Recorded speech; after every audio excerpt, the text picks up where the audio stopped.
Experiencing call drops, text failures, or slow data on H2O Wireless? You're not alone. Connection issues affecting roughly 15 to 20% of users are often tied to several key factors. First, check your signal strength.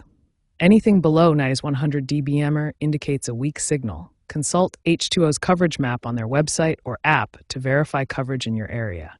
If the signal is weak, consider moving to a new location and testing the connection there. Next, verify your APN settings are correct.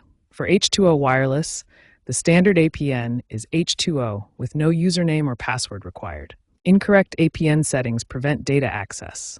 Ensure your SIM card is properly inserted and undamaged. A simple device restart often resolves connection hiccups. Network congestion, particularly in urban areas, can also slow down data speeds. Try using data during off-peak hours or switch to Wi-Fi. Finally, keep your device's operating system and H2O Wireless app updated to avoid compatibility issues. Make sure your account is active, your device is unlocked, and not blacklisted. If issues persist, consider contacting H2O support. If basic troubleshooting doesn't resolve your H2O Wireless connection issues, try advanced techniques like downloading the Network Signal Guru app.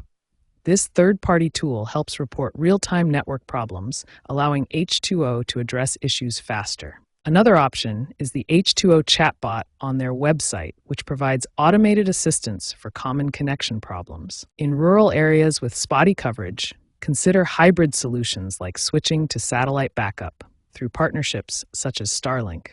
If connection problems start after a software update, try rolling back to an earlier version of your device's software. Looking ahead, H2O Wireless plans to deploy more small cells, especially in rural areas, to improve coverage and reduce connection problems. AI-integrated tools like H2O's chatbot are automating fixes for many common issues. Ease technology allows virtual SIM swaps for instant troubleshooting without physical cards.